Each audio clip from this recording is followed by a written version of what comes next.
Good morning all the students.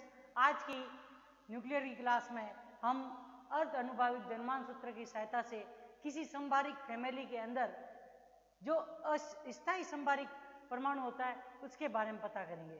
मतलब अगर हमें कोई भी नाभिक है जिसके अंदर द्रव्यमान संख्या, उस नाभिक के अंदर द्रव्यमान संख्या तो समान है और उसी द्रव्यमान संख्या के समान अलग अलग और भी नाभिक है, तो उन अलग अलग नाभिकों के अंदर से उस पूरे समूह के अंदर से कौन सा नाभिक अधिक स्थायी होगा उसके बारे में भी हम किसकी सहायता से पता कर सकते हैं, अर्ध अनुभाविक द्रव्यमान के सूत्र की सहायता से। अब कोई भी नाभिक है जिसके अंदर मान लो कि ए क्या है, समान है, मतलब ए से मतलब क्या है, किसी भी परमाणु की द्रव्यमान संख्या, और प्रोटॉन तथा न्यूट्रॉन की संख्या अगर भिन्न भिन्न होती है तो वो क्या कहलाता है, समभारिक। इस प्रकार का परमाणु कैसा परमाणु कहलाता है, समभारिक परमाणु कहलाएगा। इस समभारिक परमाणु का निर्माण कैसे हुआ? इस समभारिक परमाणु का निर्माण जो होता है, आप ये कह सकते हो कि किसी भी समभारिक परमाणु का निर्माण जो है वो क्या है, बीटा प्लस या फिर बीटा माइनस डीके से भी हो सकता है। बीटा प्लस डीके जो होता है उसमें क्या होता है, इलेक्ट्रॉन का इमिशन, तथा बीटा माइनस डीके के अंदर क्या हो जाएगा, सॉरी बीटा प्लस डीके के अंदर पॉजिट्रॉन का इमिशन होता है तथा बीटा माइनस डीके के अंदर इलेक्ट्रॉन का इमिशन। इलेक्ट्रॉन के इमिशन से आप ये कह सकते हो कि प्रोटॉन जो न्यूट्रॉन जो है वो किस में इंटरचेंज हो रहा है, प्रोटॉन के अंदर इंटरचेंज हो रहा है।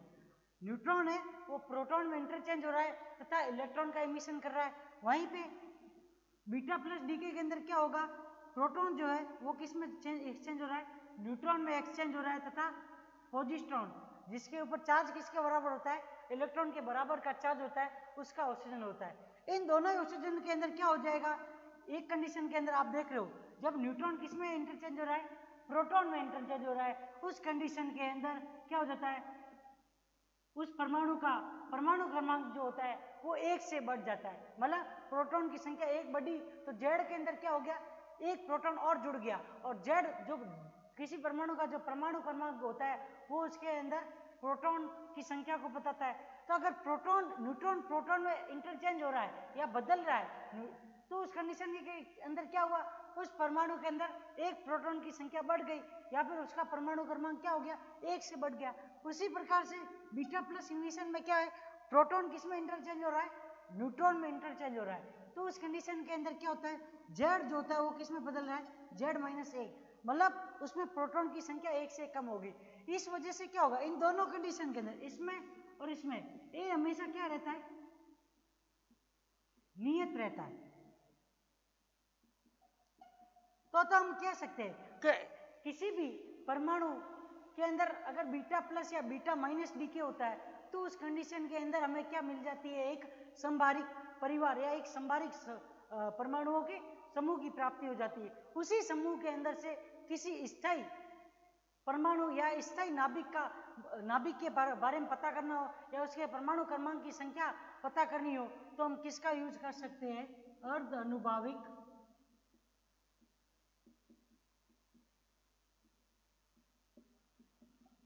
अर्ध अनुभाविक द्रव्यमान सूत्र। इस अर्ध अनुभाविक द्रव्यमान सूत्र की सहायता से हम किसी भी संभारिक समूह में से स्थायी संभारिक नाभिक के बारे में पता कर सकते हैं। तो अब आज का जो टॉपिक है वो क्या है, संभारिक परमाणुओं में स्थायी संभारिक, सबसे अधिक स्थायी संभारिक नाभिक या फिर परमाणु। और यह मॉडल अभी मैंने आपको लास्ट वाली क्लासों में बताया था कि अर्ध अनुभाविक द्रव्यमान सूत्र जो है वो नाभिक के द्रवबूंद मॉडल के ऊपर आधारित होता है, जिसमें बंधन ऊर्जा के 5 टर्म्स होते हैं। उसी आधार के ऊपर एक अनुभाविक द्रव्यमान सूत्र विजेकर ने दिया था, जिसकी सहायता से किसी भी नाभिक के पृष्ठ क्षेत्रफल या आयतन या पेयरिंग, असममितता तथा कूलाम बंधन ऊर्जा के आधार के ऊपर किसी नाभिक की अगर हम द्रव्यमान को ज्ञात करना चाहे या फिर उसके अवयवों की संख्या के आधार के ऊपर द्रव्यमान के अंदर किस प्रकार से परिवर्तन होता है का मान पता करना चाहे तो हम अर्ध अनुभाविक द्रव्यमान सूत्र की सहायता से ज्ञात कर सकते हैं। आज का जो टॉपिक है वो संभारिक परिवार में से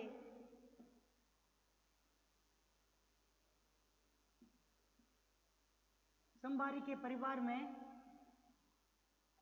सबसे अधिक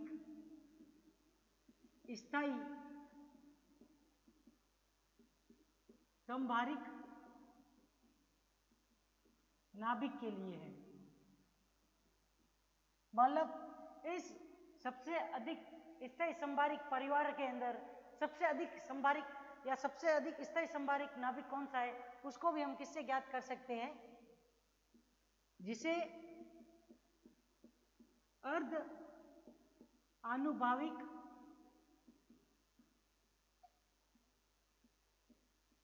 द्रव्यमान सूत्र से ज्ञात किया जाता है। Beta plus beta minus decay से में द्रव्यमान संख्या जो होती है वो क्या होती है, एक नियत होती है। अतः यह एक समभारिक समूह का निर्माण कर सकते हैं या करते हैं। बीटा माइनस डीके में क्या होगा, बीटा माइनस डीके में क्या हो जाता है, किसी भी परमाणु का जो परमाणु क्रमांक है वो एक से बढ़ जाता है। मतलब उसके अंदर क्या हो रहा है, न्यूट्रॉन जो है वो किस में इंटरचेंज हो रहा है, प्रोटॉन में परिवर्तित होता है।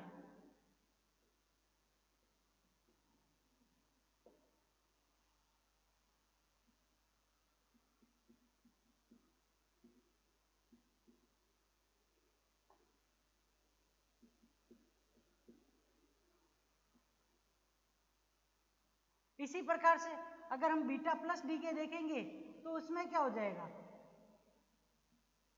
बीटा प्लस डीके में किसी भी परमाणु का परमाणु क्रमांक जो है वो एक से कम हो जाता है। इसका कारण ये होता है कि प्रोटॉन जो है वो किस में परिवर्तित हो जाता है, प्रोटॉन है वो इलेक्ट्रॉन में, प्रोटॉन है जो न्यूट्रॉन में परिवर्तित हो जाता है तथा प्रोटॉन के बराबर के आवेश के प्रोजेस्टेरॉन नामक एक कण को वो क्या करता है, उत्सर्जित करता है।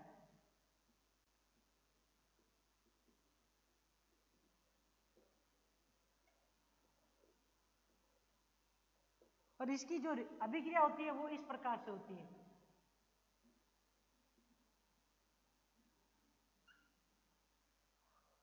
मतलब बीटा माइनस तथा बीटा प्लस डीके की सहायता से हम क्या कर सकते हैं, किसी भी समभारिक परिवार की क्या कर सकते हैं, किसी भी समभारिक परिवार या समूह का निर्माण कर सकते हैं। अब बीटा माइनस तथा बीटा प्लस डीके के से हमको ये तो पता चल गया कि हम समभारिक परिवार का निर्माण कर सकते हैं। अब हमें ये पता करना है कि हम किसी भी नाभिक, कोई भी समभारिक समूह है उसमें हम स्थायी जो नाभिक होगा उसके परमाणु क्रमांक को अर्धानुभाविक द्रव्यमान सूत्र से कैसे ज्ञात करेंगे।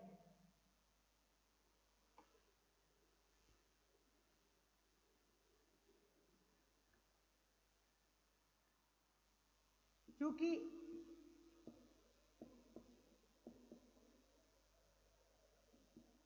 बीटा प्लस माइनस डीके में द्रव्यमान संख्या या फिर हम कह सकते हैं कि ए नियत है, तो सेमी इंपेरिकल मास फॉर्मूले से उस नाभिक का द्रव्यमान क्या हो जाएगा, एम जेड ए बराबर Z M P plus A minus Z M N minus A V A minus plus A S A की power 2/3 minus plus A C Z square A की पावर माइनस के 1/3 plus ए कोष्टक में ए minus 2z का whole square A inverse plus minus plus A P A की power minus की 3/4। ये तो था कौन सा अर्ध अनुभाविक द्रव्यमान सूत्र। और इस सूत्र को हम एक और रूप में भी लिख सकते हैं, जिसको हम किस तरीके से लिखते हैं, एम जेड ए बराबर जो होता है वो होता है alpha plus beta Z plus gamma Z square plus minus plus के डेल्टा। हम इस अर्ध अनुभाविक द्रव्यमान सूत्र को है वो इस प्रकार से भी हम लिख सकते हैं। इसके अंदर जो अल्फा की वैल्यू होती है, जहां alpha M N minus A V plus A minus के ए एस अपॉन ए की पावर 1/3 तथा बीटा बराबर माइनस के 4a माइनस के माइनस को से एम पी माइनस के M N minus M P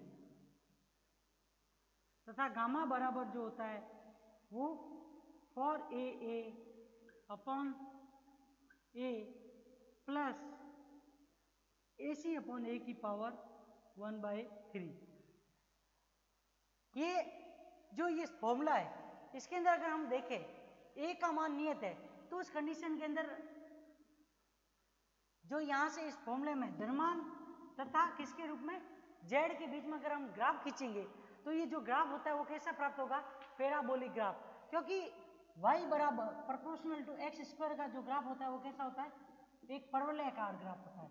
और यहाँ पे जो ये एम जेड ए है, इसमें ए नियत होता है उस कंडीशन में ये जो ग्राफ है, यहाँ पे जो सबसे ज्यादा पावर है वो कौन सी है, स्क्वायर के रूप में। तो ये जो ग्राफ होगा यहाँ पे किसके बीच में, द्रव्यमान संख्या तथा परमाणु क्रमांक के बीच में, वो ग्राफ जो होगा किसके रूप में होगा, एक परवलय के रूप में। इस प्रकार से ग्राफ प्राप्त होता है। यहाँ पे ये बिंदु जो है, इस जगह पे जो नाभिक होगा या इस जगह पे जो परमाणु क्रमांक वाला नाभिक होगा वो क्या होता है, सबसे स्टेबल होता है। और उसका मान जो है हम आगे अभी इसके अंदर प्रोसेस के रूप में निकालते जाएंगे।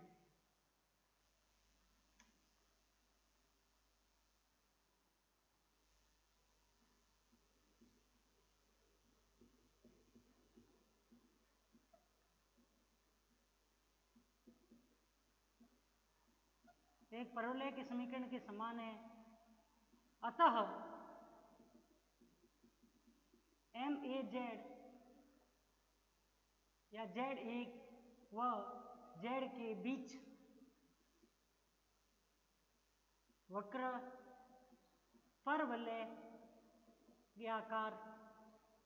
परवलयाकार होता है। क्या हो जाएगा, इसके अंदर जो हमें वक्रपात होगा वो कैसा होगा, एक परवलय के आकार का होगा। उसी परवलय के आकार के अंदर हमें क्या मिलेगा, एक साइड में बीटा माइनस डीके के नाभिक मिलते हैं तथा दूसरी साइड में बीटा प्लस डीके के नाभिक मिलते हैं। और जो इनके मध्य बिंदु के ऊपर या इस परवलय के मध्य बिंदु या आप कह सकते हो बॉटम के ऊपर जो नाभिक होता है वो सबसे अधिक स्थायी होता है।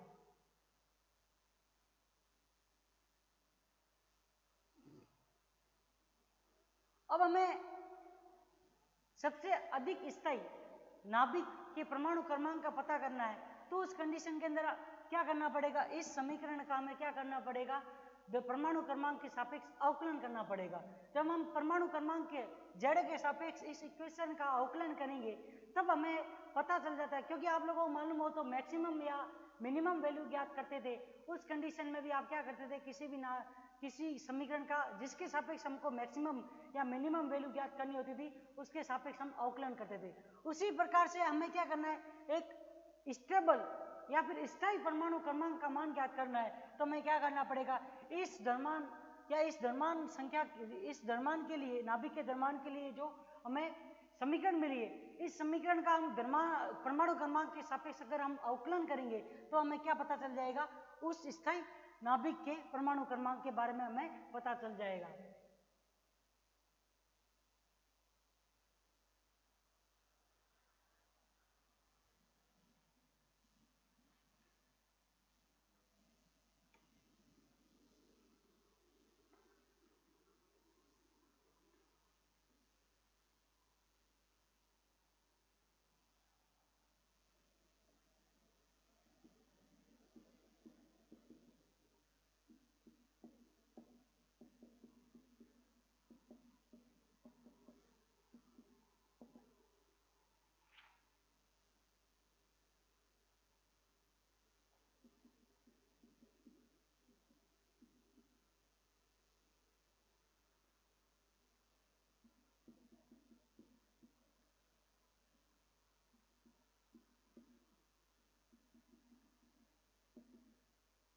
और स्टेबल नाभिक जो होगा उसको Z0 से प्रदर्शित करेंगे।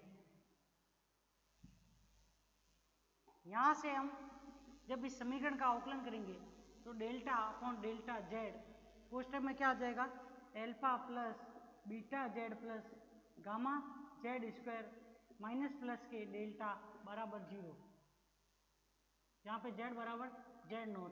तो यहाँ से ये वैल्यू 0 के बराबर, ये वैल्यू भी 0 के बराबर, इन दोनों का अवकलन होगा तो क्या मिलेगा, beta plus 2 gamma Z, Z बराबर Z0 बराबर 0। तो यहाँ से जो जेड आएगा उसकी वैल्यू क्या हो जाएगी, Z0 बराबर माइनस के बीटा अपॉन 2 गामा। ये इस कंडीशन के अंदर या इस परमाणु क्रमांक के अंदर हम अगर बीटा तथा गामा का अगर मान रख देंगे तो उस आधार के ऊपर हमें क्या मिल जाएगा, उस संभारिक समूह के अंदर सबसे स्थायी संभारिक नाभिक के परमाणु क्रमांक के बारे में पता चल जाएगा। जहां पे अगर हम इसे आगे और सॉल्व करेंगे तो एक इक्वेशन मिलेगी जो इस प्रकार से होगी,